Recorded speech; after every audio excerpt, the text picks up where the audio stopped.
All right, good morning, everybody. Hopefully everyone is signed in. They're only going to give us a bigger room when everyone is signed in. They're not going to know we're packed until... Who else hasn't signed in? Who needs to sign in?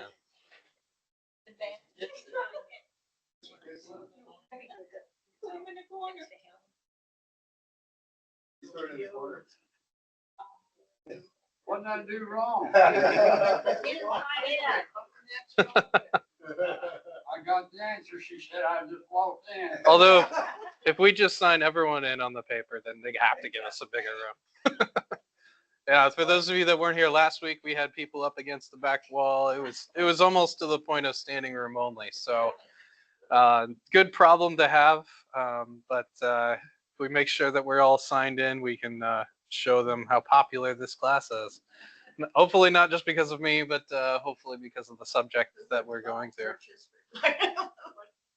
Yeah, as I was talking to the ladies that first came in, I said it's got to be the subject. I mean, people probably haven't studied it very much, but have been curious about it. And now that there's a way to at least dip your toe into the subject, it's become at least something to come and enjoy at least once a week. So, or one week. But anyway, let's go ahead and open up in prayer, and then we will get into our subject. We are on the 5th week, flying by, but it's been good.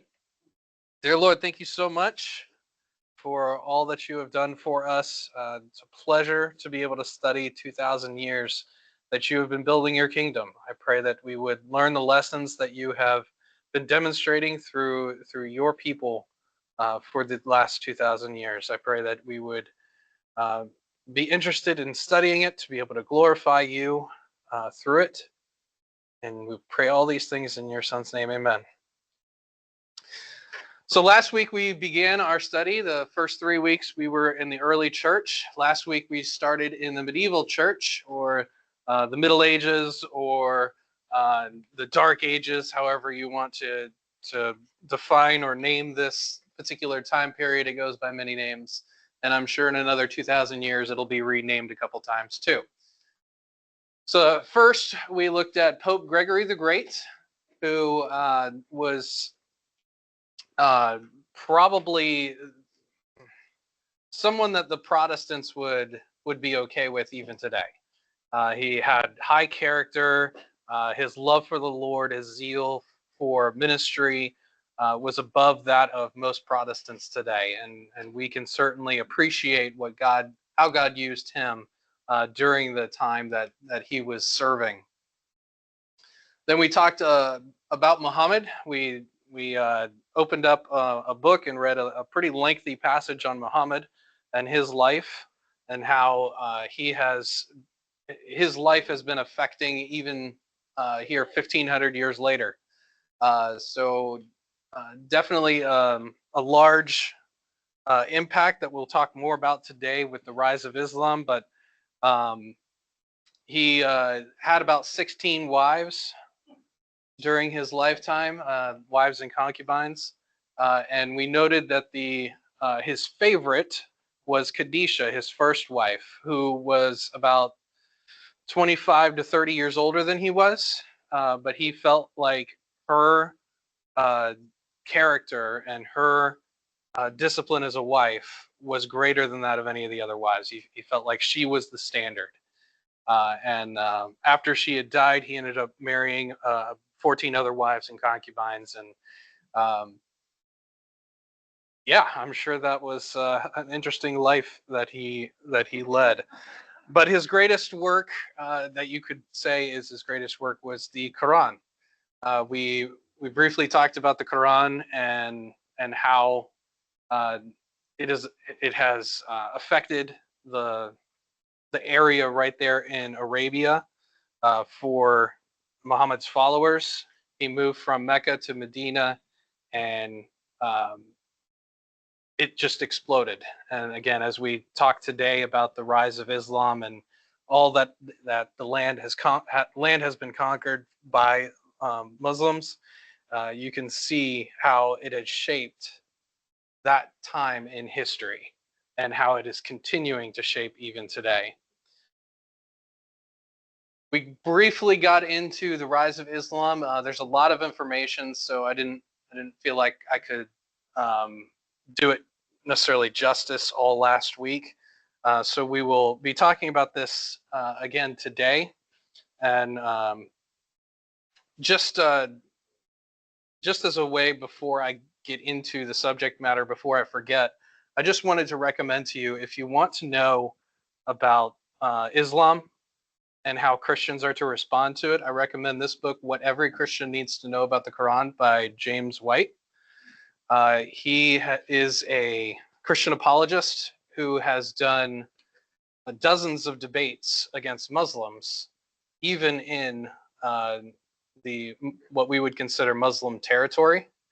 So he goes to places in Saudi Arabia and Turkey and debates Muslims on their ground. He is definitely thrown into the fire, and so he knows what he's talking about. A lot of the information that I have is because of him. And so if you want to know more about the Quran and Islam in general, that would be a book that I would recommend. So if this is a subject that you find appealing in the sense that you want to study it more, that would be a good resource to at least point you in the right direction for other good resources as well. So with the rise of Islam, I know the picture is a little difficult to see. The different land territory. We'll get into a larger picture and be able to look at that more in depth. But prior to Muhammad's death in 632, Islam began to expand to the greater part of Arabia. So the smaller part along the west coast of Arabia and then the far eastern coast was already what we would consider Muslim territory by Muhammad's death. But right after Muhammad's death, the caliphs, by the way, are the successors of Muhammad in the Muslim religion. They quickly began to expand their territory. There wasn't really in that area of the world. There wasn't really any central government. They were ruled, as we mentioned last week, like Greek city-states. Each individual city was run by its own government, and could choose their own laws and various other things like that. So there wasn't really any type of central government before Islam. When Islam came in, there was definite expansion on a controlling leadership, to say the least. And as we spoke about with Muhammad, he was a merchant who ended up traveling to these different areas. He was very familiar with Mecca and Medina, trading there and getting to know the local religions. Partway through his, or really early on in his marriage, he would spend a lot of time in mountain caves, and that's where he had a vision. As he says it, the angel Gabriel came down and spoke to him of Allah and told him to write the Quran, and gave him the words to say. So according to Muhammad, it was not from him, it was from the angel Gabriel. And Gabriel told him all the things that the Christians and the Jews have corrupted, and that Islam is the true religion, and everything that goes along with that. Again, we don't have time to necessarily dive as deep as we may like into all of that. But with Muhammad and the Quran, there are, we can see here the larger picture. We'll get back to that. For the 5 pillars of Islam, I'm going to leave this up on the screen because I know some of you wanted to kind of write these down. The 5 pillars of Islam are Shahada, which is a declaration of faith. And you would say this in Arabic. There is no God but Allah, and Muhammad is his messenger. At the very least, you would have to say that. There's people that could probably want to fake it. But in Islam, that is the very least that you would need to do. And you have to say it in Arabic or it doesn't mean anything. Even if you say it in Arabic, it may not mean anything if you don't meet these other standards. Salah is praying facing Mecca 5 times a day, dawn, noon, afternoon, evening, and night. We know about the Muslim call to prayers.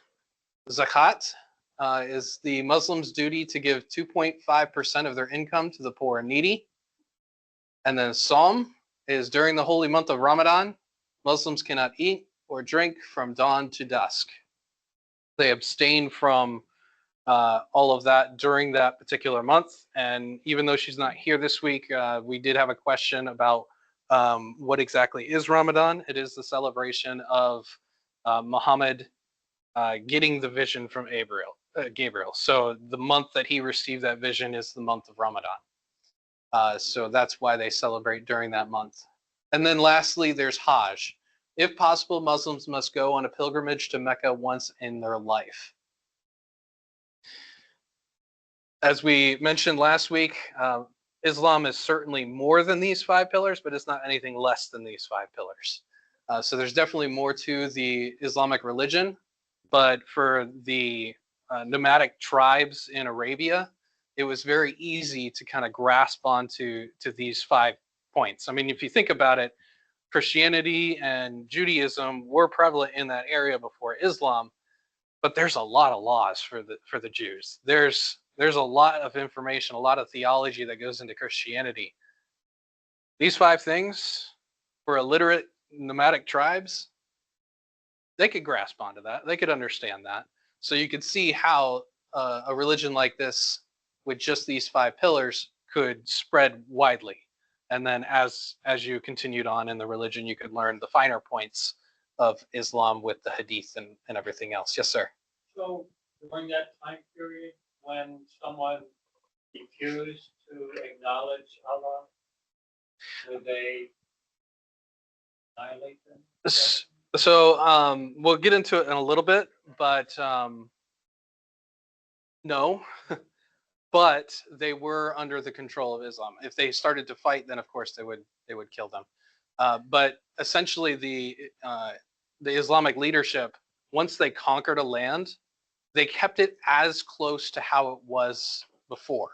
They didn't want to just burn everything down because then they have to build it back up to make it useful. So they kept it as pristine as it was and allowed the conquered people to continue to cultivate, whether they were farming or whatever the case may be. They kept the infrastructure as was to keep it going as much as possible, because if the farms were growing, they could feed their armies.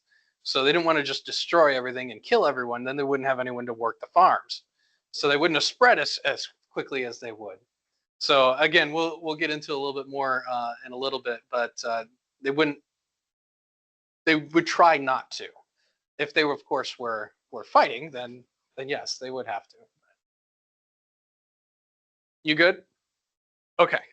Just wanted to make sure before I moved on. We talked about the Kaaba. The Kaaba is located in Mecca. It's the big brown building or big black building that that you may have heard about. It's where Salah. That's where they're facing. So it's the big black building. It's basically just a meteorite that fell thousands of years ago, and it was a big religious center even before Islam. But once Muhammad and Islam started to take control of Mecca, they would they made this the kind of central focus of their religion. Um, so that's what we may have seen either in pictures or heard about, especially right after 9/11. There was a lot of information going around about Muslims and stuff. So one of the more outlandish ideas, especially right after 9/11, was why don't we just nuke the site? Just get rid of it altogether. If you want to create a way to unify one single people group, it would be to do that. Right now, there's so like ISIS. ISIS would be okay with probably getting rid of it, but they would not want America to do that. They would not want us to be the ones to get rid of it. They're kind of an extremist group of Muslims, and they believe that this is idolatry. So they don't. I was just going to ask that. Doesn't anybody in that entire congregation add it as idol worship? Yeah, so like we understand this to kind of be idol worship, but this is just kind of the, I guess the way the other most of the Muslims see it is that this is kind of the hub where Allah is. I don't even know really how to describe it, but this is where His essence is more than any other place on earth. So that's how they put it. It's like they're not worshiping the rock; they're worshiping Allah, whose essence is, I guess, tied to the rock. So And other than right? That happened there, like did they say Muhammad descended or something? Or... well, it was a major religious hub even before Islam, and they kind of converted it into that again because the nomadic tribes all came and worshipped in this area anyway. They just kind of used that to their advantage to say, yes, you've been doing it right all along, but let's focus in on Allah instead of instead of worshiping all these other gods as well. It's just Allah. So I'm sure there's more explanation in that, but from my understanding, that's just how they view it. But as we talked about with ISIS, they're an extremist group who would want to get rid of this, but they wouldn't want America to do it. So right after 9/11, when those thoughts were starting to be thrown around, it was like, no, no, no, we don't want them all to be unified and now going after the same group. We want them to continue because the Sunnis and Shiites, I'm sure you've heard of them, they don't agree on everything either. And the one thing that you would unify them all is to try and just nuke the site. Yes, sir. Yeah, I read this more about this too. I might be wrong, but Muhammad also, like, a lot of piracy was happening, like taking money from people. Mhm. That I just wonder, like the source I was reading was they use this mental way of drawing tons of money into this area, and it's like it's a huge money making machine them too. So I don't know if that's like. I mean, maybe, but if that were true, their business model is a little um, uh, exclusive. Yeah. So I don't know if you're aware. Right. Right. When you get to Mecca, there are signs like this. So there's signs that say Muslims only. Yeah. Only Muslims can enter Mecca. So only Muslims can go there. And then obligatory for for non-Muslims. So they have to exit before they get into Mecca. If it was literally just a tourist trap, they'd be okay with anyone spending money there. So it's not, I wouldn't say that's the driving force for it, but I'm not saying they can't make any money off of it. But yeah, I thought these signs were interesting. They're all over that area where only Muslims can go to certain places, and every other non-Muslim has to depart. So This almost sounds like their Jerusalem. could be. But even Jerusalem allowed Gentiles and Samaritans, so you know. Did the religious hub in that Mecca, is there any connection at that time? I'm sure that they were very polytheistic. They had a lot of gods, so I'm sure that worshiping a moon god would not be out of the question. But again, it was Muhammad came in and said, no, Allah is the true God. All these other gods point to him, or however he put that. He is the one true God. So I did want to talk briefly about the Quran itself. We had talked, and for those of you that weren't part of the discussion, I feel like it's an important point to make. So Uthman, who was the third caliphate of Islam, so he's the third successor from Muhammad. Uh, at one point in time, the Quran was being copied, handwritten or hand copied over and over and over again, and there were all these different uh, versions, if you call it. There were all these different variations, and just very similar again as we talked about with the New Testament. That was going on as well. So the New Testament was being hand copied, and there's a lot of different variations, a lot of differences. Again, none of the differences affect theology, so don't get that impression when I say that there are a lot of differences and variations in the New Testament. It doesn't affect the doctrines or teachings in the Bible. So what we do have is the Bible. With the Quran, it was pretty much being distributed the same way, where someone would have it, and then someone would hand copy it. It's very similar, very different different variations of it. The third caliphate, Uthman, decided that that was not good. He wanted something distinct from the Jews and Christians. He wanted to have a secure text. He wanted to have a a, a version that was definitive. So he gathered up all of the different copies within the region and had one as its authoritative version, if you will. Like, this is the Quran, and all the other copies were destroyed. Do we have the actual original Quran? I don't know. Neither do they, because they destroyed all the other copies.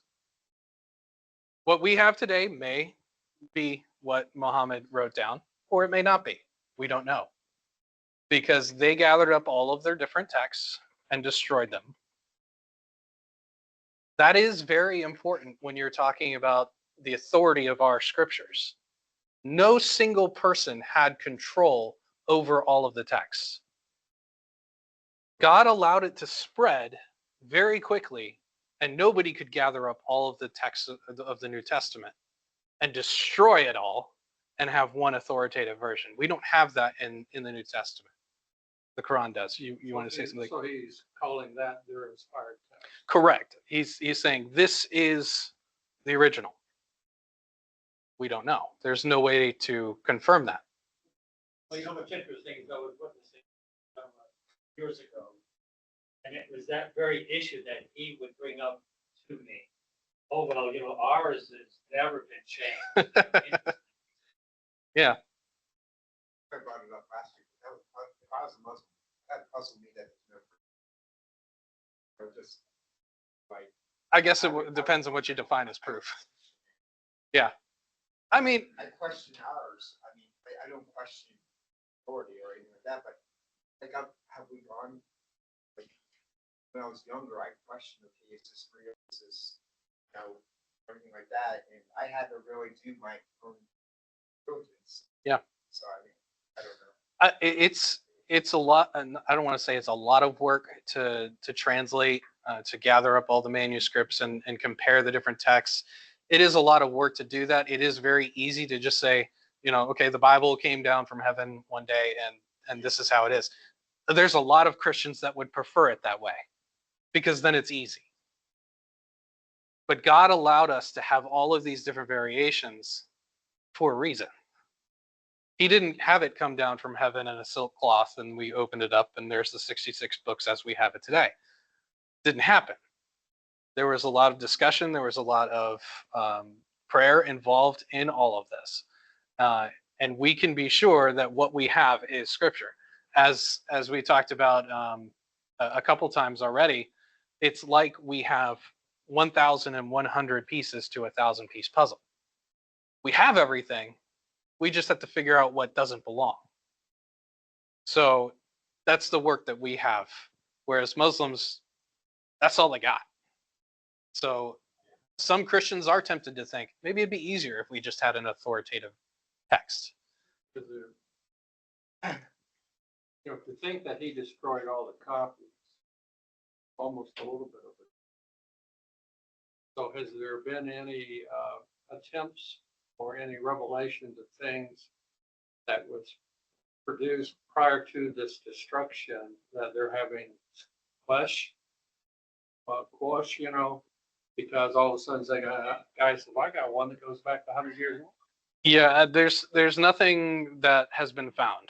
We'll just put it that way, because as we know in history, 1,500 years is a long time, and perhaps something was buried in the desert and hasn't been found. They did. Story. Well, and that's the thing. Like, again, because they believe this is the authoritative version, they would disregard that anyway. If it differs from that, then they're not going to listen to it. So I don't know how they would feel about it though. That's. I mean, I had I don't want to say a photo, but an artist rendering of what Muhammad looked like. They don't like that. They've beaten people for having images of Muhammad, so they wouldn't have liked that I put a picture of Muhammad up on the screen. So let me go back. Thought I had another. Well, I might, but anyway. So we see this is the time of Muhammad's death. We've got some expansion here, and then after his death, the first, I believe, 5 caliphates were his closest followers, and they very quickly spread throughout Africa and into Armenia and slowly getting over into Greece. And then as far south as, no, it's not on the screen, but as far south as India. So they expanded very quickly. And as we talked about, they kept as much infrastructure as possible to be able to continue their armies. If the people didn't want to join the army, then they put them to work. This allowed them to keep their armies fed as much as possible. In addition to that, they could collect, shall we say, taxes from them. The taxes were a lot of the food, and if they were, a blacksmith or something, they could make weapons and things like that. So they taxed based on resources.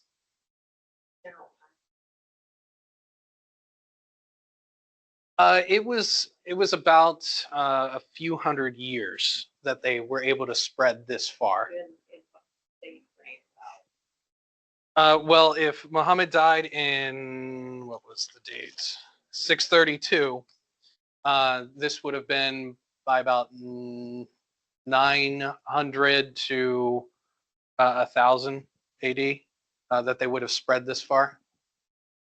And then the further caliphates ended up getting all the way into Spain and further north into Siberia. So they definitely spread very far. However, they ended up spreading too far too quick because they drained their resources. They drained their armies, as you can imagine, spreading that far. And as well as they did is a testament to the idea that you keep the existing infrastructure, because up until that point, a lot of people would just be killed or their farms burned or their buildings burned. They kept it as close to as how it was before. And they did allow non-Muslims to live there, and that's how they got their taxes, and that's how they got fed and things like that. So they were fairly pragmatic in that way. I don't want to say lenient or anything. They did conquer the people after all, but as far as empires moving, Alexander the Great was known for conquering and destroying, whereas the Muslims kept it as close as possible. The only thing that really stopped them was the lack of resources.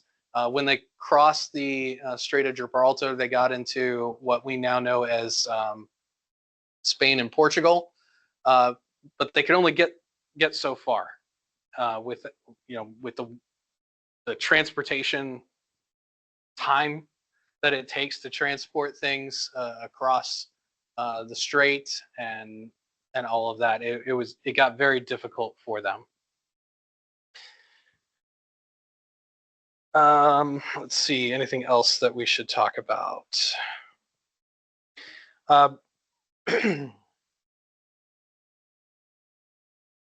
they did seem unstoppable, but eventually they were stopped by the Franks, and this is kind of how the empire settled for a while. So when we talk, we'll talk here in a few minutes. Hopefully, we still have some time. We'll talk a little few minutes. This is really the catalyst for the Crusades. When Islam spread so far so quick, they conquered the Holy Land, and so Christians wanted to take that back.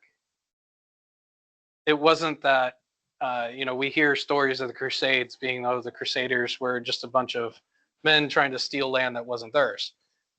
Depends on how you look at it, because their land was taken from them before. So, I mean, that's how empires, in our 21st century mindset, that's how we kind of think of it that way. But lands have been conquered over and over and over again. I mean, Israel came in and conquered the Canaanites. That's just how things work.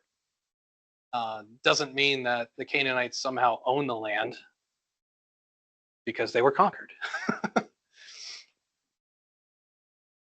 Yes. The little yellow thing at the abbot's bed.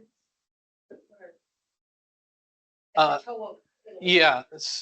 So that was, as far as I remember, that was a small contingent of Muslims that wanted to get into Italy. So rather than trying to go all the way around to get to Rome, they just wanted to cross over and see if they could get to Rome an easier way, if you will. But crossing that ocean, or that water, not as easy as you would think. So they only got so far there as well.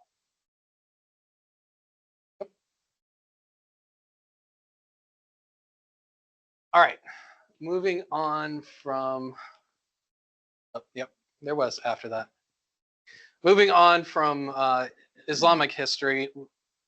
Any questions again before we move on? I know there could probably be its own 12-week class on Islam, so there's a lot of information there. But I do want to talk about the Great Schism of 1054. As we look at history and church history in particular, this class, as we've mentioned before, we can't really look at things in fine detail. We can't see everything under the microscope. So you've heard of a bird's eye view. We're probably more at a satellite's view. A bird's eye view in 2,000 years of history is probably like a college course that can spend months going over and multiple different lectures. We only have 12 weeks to get through 2,000 years, so we're more at a satellite view.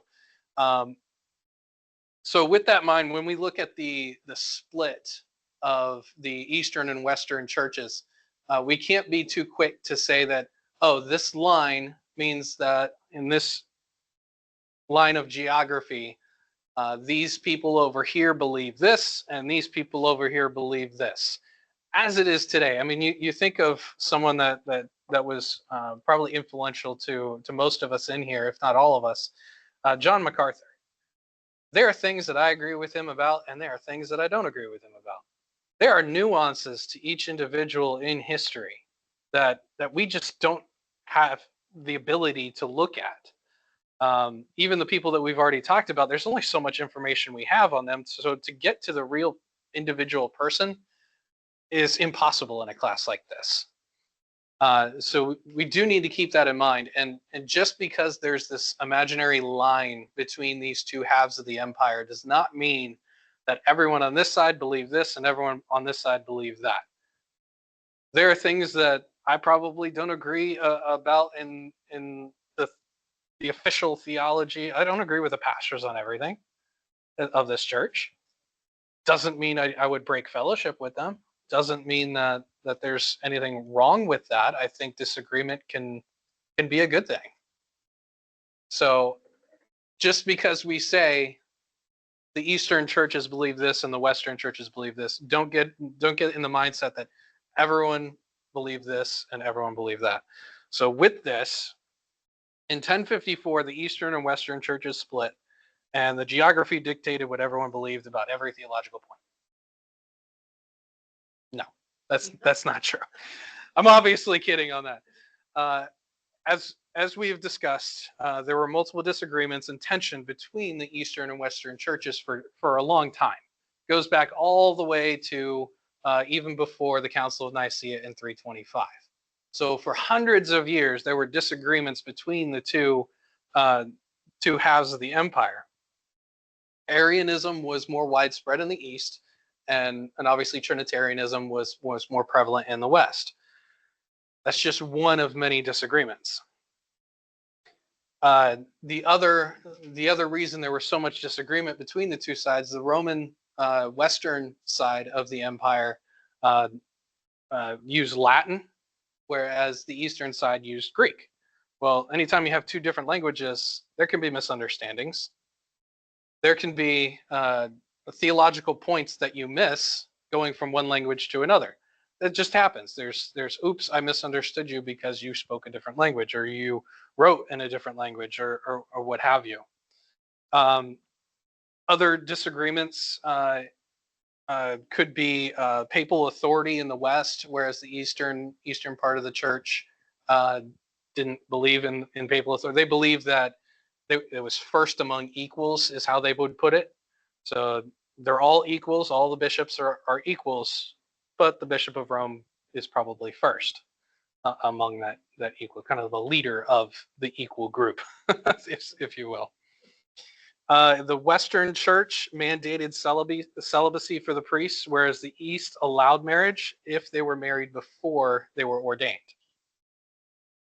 The bread of the Eucharist was unleavened in the West and leavened in the East.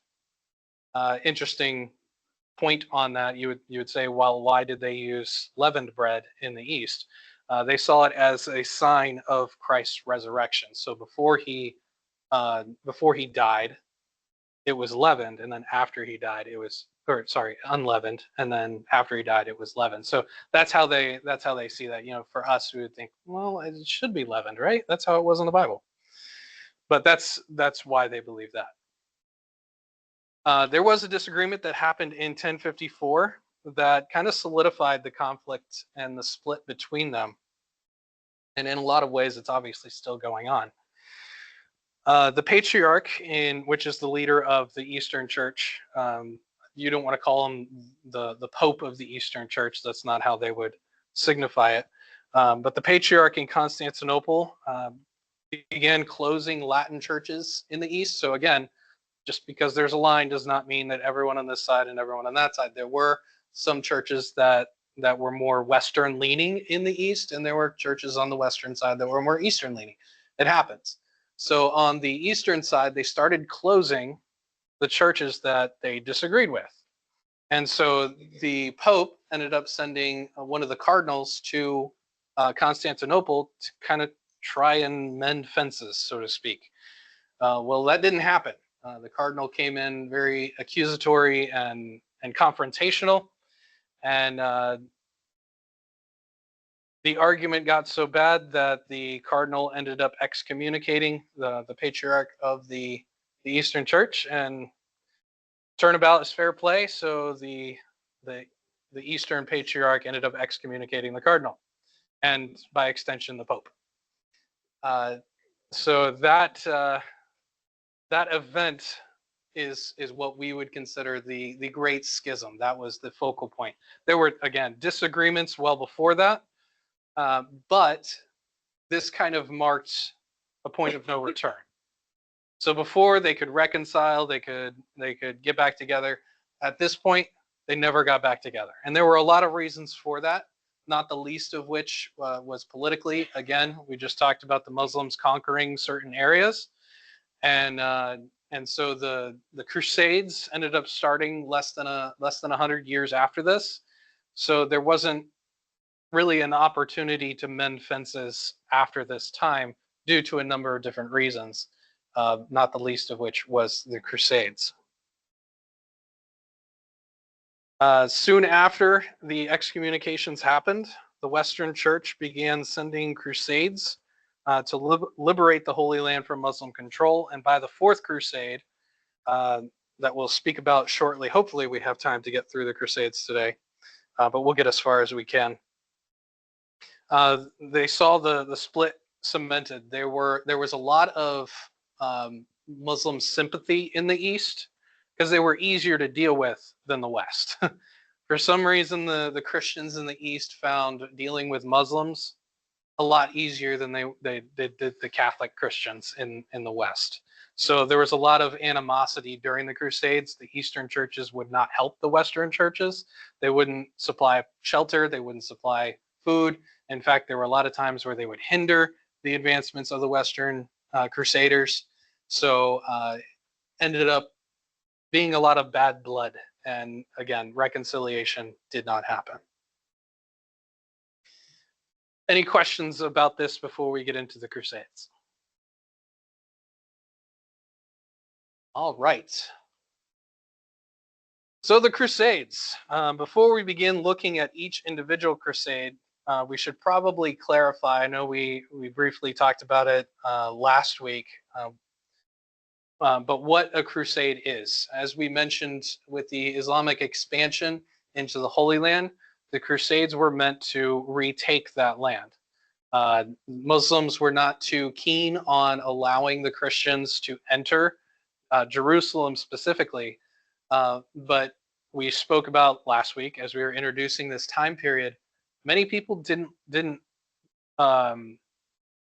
travel more than 7 miles from their birthplace during this time, so there wasn't a lot of opportunity to feel a connection with the Holy Land, where Jesus walked, what he did, and this, that, and the other.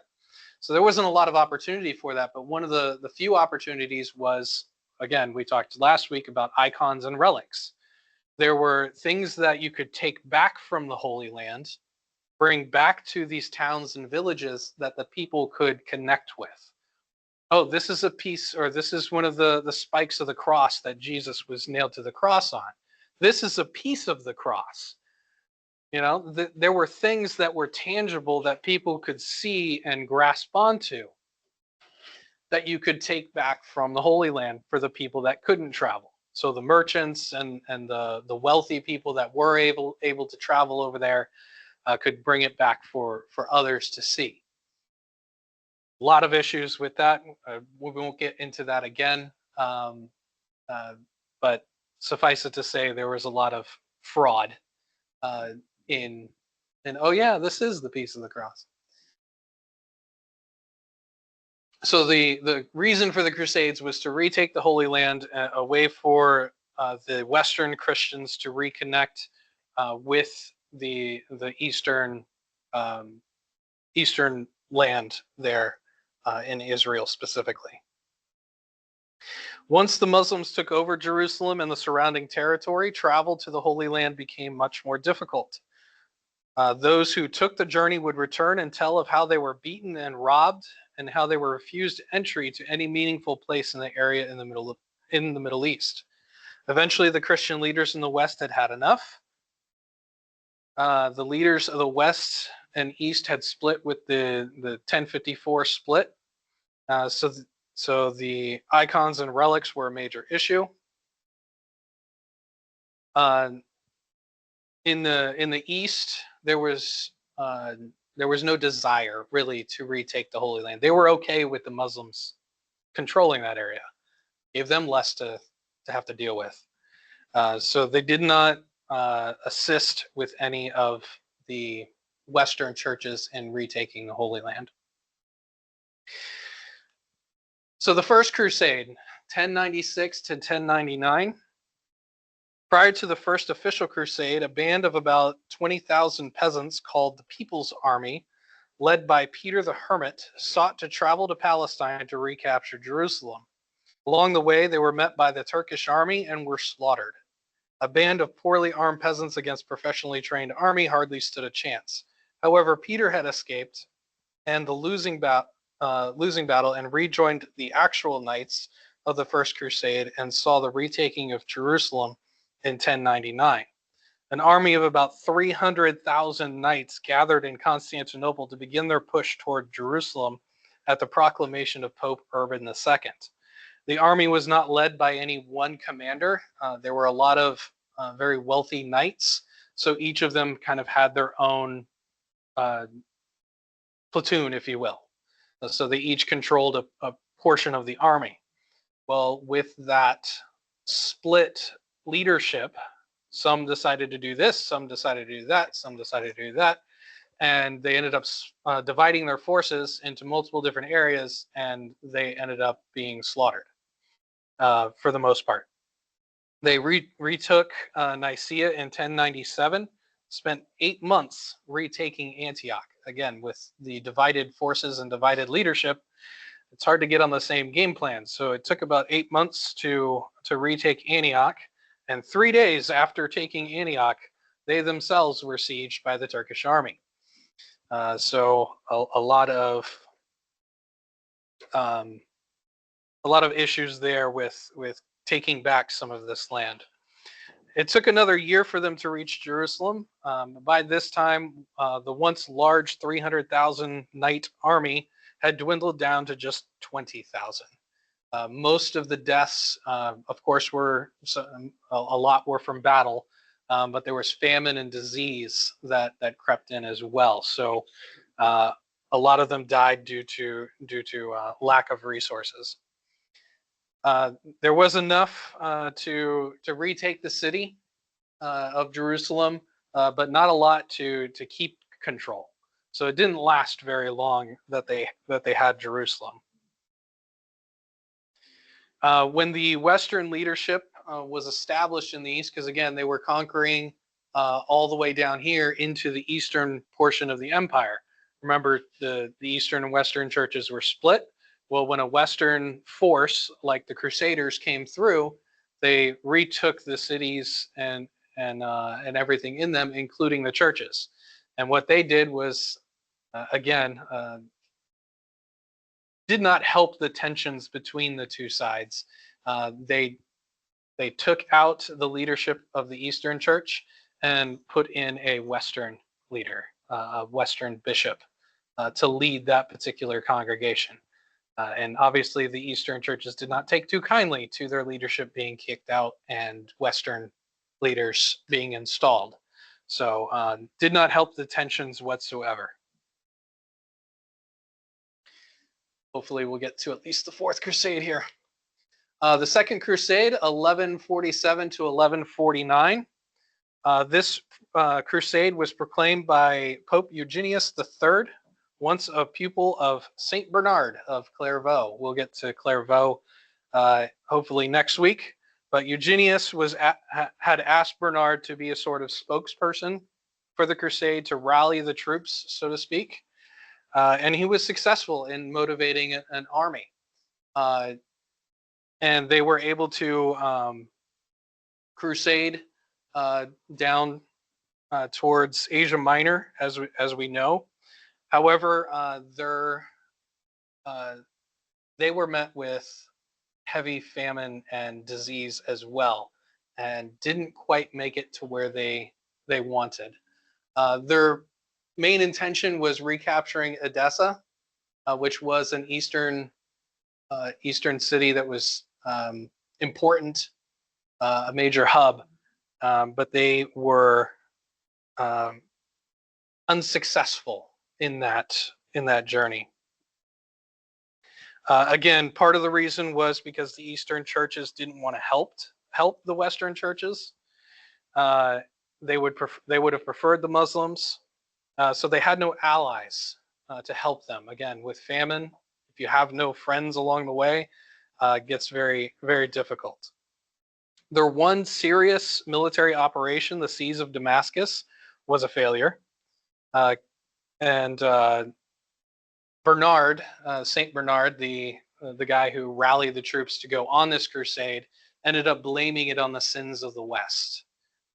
He said that the sins that we have will not allow us to retake these lands. Even though it's a noble cause, God will not allow us to retake the land until we repent of our sins. About the same time of the Second Crusade, a band of knights from England and Flanders, or modern-day Belgium, who were sailing to the Holy Land, stopped on the way in 1139 to attack the Muslim city of Lisbon on the western coast of Islamic Spain. They captured it, slaughtered the Muslim population there, then settled there themselves and founded the new Catholic nation of Portugal.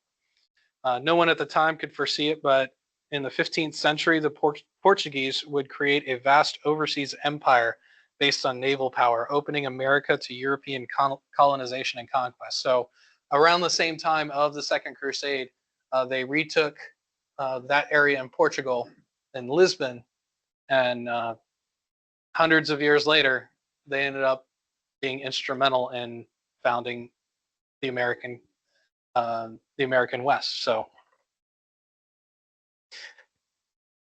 the Third Crusade, 1189 to 1192. After the failure of the Second Crusade, the disunited Muslims of the Middle East began to find their unity again. A brilliant Kurdish general named Saladin took control of Egypt, and by 1186 his empire surrounded the kingdom of Jerusalem. He crushed the Latin army at the Battle of Hattin in July of 1187 and captured Jerusalem. The West had controlled the city, and unfortunately, Saladin was more merciful than the Crusaders had been when they took Jerusalem, as they allowed the conquered people to continue to live there peacefully. Saladin was a just and wise ruler whose standards of conduct often put the Crusaders to shame. So again, looking through a lens at this satellite view of history, it's hard to see the little idiosyncrasies and nuances of each individual, but even a Muslim can be merciful. The whole West was shocked at the retaking of Jerusalem. It was said that Pope Gregory VIII died in grief, but not before proclaiming the Third Crusade. The three greatest kings in Catholic Europe led the crusade: King Philip Augustus of France, the Holy Roman Emperor Frederick Barbarossa, and above all, King Richard I of England, also known as Richard the Lionheart. I'm sure you're all familiar with the story of Robin Hood. Robin Hood began his on the crusade with Richard, and the legend of Robin Hood lives on even to this day. Various disasters almost wrecked the Third Crusade. The Holy Roman Emperor Frederick drowned near Tarsus in 1190. Without his leadership, the German army proved hopelessly ineffective. Philip Augustus of France and Richard of England quarreled constantly. However, the Crusaders captured the great city of Acre near Mount Carmel, north of Jerusalem. Acre, not Jerusalem, was really the most important Latin city in the Middle East because it was the center of international trade and commerce. After the Crusaders had taken Acre, Philip Augustus went back to France. Richard the Lionheart stayed for another year, but failed to capture Jerusalem. But his amazing exploits in battle won him the admiration even of the Muslims. For years afterwards, Muslim women used to frighten their children into obedience, telling them that if they did not obey or do what they were told, Richard the Lionheart would get them. Sort of a boogeyman for them. Richard finally made a treaty with Saladin in 1192, which gave the Crusaders a strip of coastline from Acre to Ascalon, southwest of Jerusalem, with Christian right of access to Jerusalem guaranteed. More than any other, the Third Crusade inspired the imagination of Western Europe. Men poured out a flood of poetry, story, and song celebrating this conquest, and that's probably where the legend of Robin Hood grew out from. So probably the crusade that most people are familiar with. Unfortunately, we're not going to be able to get into the Fourth Crusade, so that's where we will pick up next week. Are there any questions? Yes, ma'am. The German was, where is it? Philip Augustus. Oh wait, sorry, that's France. The Holy Roman Emperor Frederick Barbarossa. Yes, ma'am. Yes. and that will have to wait until next week. Yes. Not BBS now, though. Total disaster. But yes, there was, and we will talk about that. Yes, sir. So, I really appreciate your sharing this. This is wonderful. If I understand correctly, that even though Islam was in control of Jerusalem, it was never really an important asset for them, other than the fact that you have these people coming and wanting to take it over. Some of the history that I've read said that it never was a major interest to them. Didn't have the meaning to us believers that it did to them. Well, so Islam is very close. They have close ties to both Judaism and Christianity. A lot of the stories of the Old Testament, they distort, but they would use as well. Like, of course, Abraham and Ishmael and Isaac and Jacob. They agree that all of those events happened, so they were very closely tied together. And Jerusalem was a very important hub for Judaism, and so it makes sense that it would be an important piece for Islam as well, but certainly not as important as it was to Jews and Christians. Of course, with Islam, it's Mecca and Medina that are the big important areas that they can never even allow non-Muslims to enter. But Jerusalem was an important historical hub, and like you said, there's a lot of people wanting it, so of course they do too. So there's a lot of importance in that part of Well, the other part, the Middle East. the Dome of Muhammad, is allegedly, it's not a mosque, but it's where Muhammad was on that rock. Right. When he was translated to go be with Allah. So the legend goes. Yeah. Hard to be in two places at once, but I guess that's a little difficult. He didn't travel much out of Saudi Arabia, but I'm pretty sure that they would use that as a way of saying this is ours. Third most holiest. Right. Yeah. Anything else? Got just a couple minutes before 10 o'clock. We can end early, or we can sit here and talk. Yes, correct. He retook Jerusalem and was more merciful than most of the Crusaders. So, all right, let's go ahead and pray, and we will see you all next week.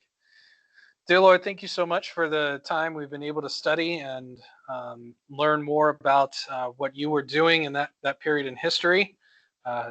Certainly not a lot of time to dig deep into it, but we appreciate the time that we've had, and we appreciate the time that we'll have in the future to talk more about this subject. Lord, I pray for the service today that you would be glorified and that we would come to know more about you, love you more. So we do love you. In Jesus' name, amen.